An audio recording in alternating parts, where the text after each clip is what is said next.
author of Iran, an imperialist republic and U.S. policy, Walid Phares. Walid, we appreciate you. Where do you think we are tonight? Are we any closer to a potential ceasefire for a hostage deal?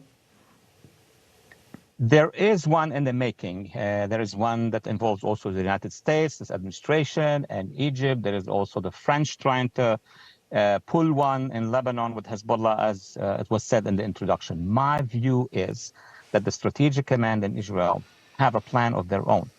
If indeed Hamas accept a plan, and the Israelis knows that Hamas are not going to accept it because Iran is not going to accept it, and the same goes for Hezbollah, then the actual goal of the Israelis is to finish Rafah. They have no other option because, you know, what the report said was so true.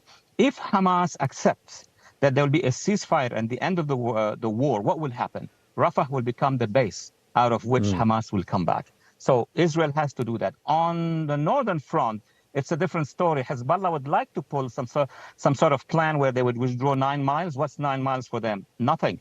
Nothing will stop them if they go back again to the borders with Israel, as it happened in 2000. They withdrew, and then when things changed, the government in Israel changed, they went back. So I wouldn't trust Hezbollah on that one. No, not at all. And I don't trust President Biden and his border policies. There's a new report about an illegal with ISIS ties arrested in Baltimore after living in America for 2 years, initially caught crossing the southern border in February of 2022, and then released.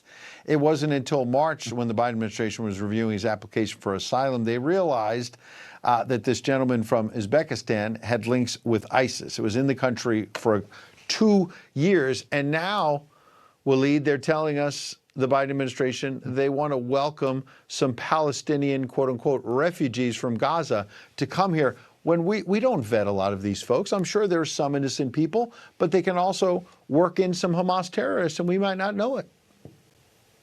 Ed, you see me taking a deep breath. For the last 20 years, let's say 15 years, I've been engaging with the analysts of the major, I can't say it now, of major intelligence organizations that we have. Bright people, smart people.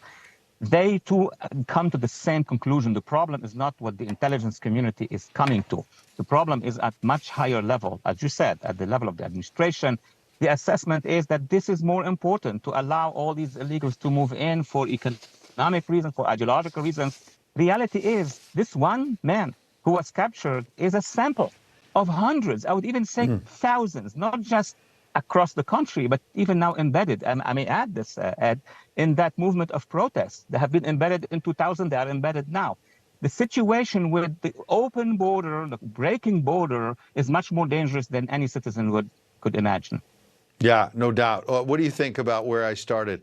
The World Health Organization, that is in bed with China, lied to us about a lot of layers to the pandemic, now wants to tell Israel, don't go into Rafah.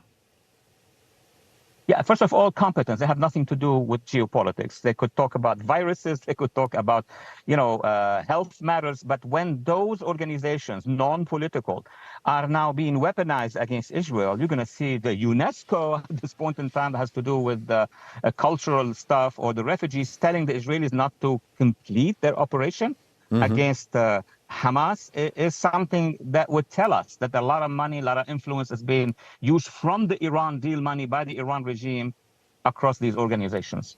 No doubt about it. And it all ties back to their Iran regime and that nuclear deal, as you've reminded us. Walid Phares, Newsmax foreign policy analyst, thank you. Thank you, Ed.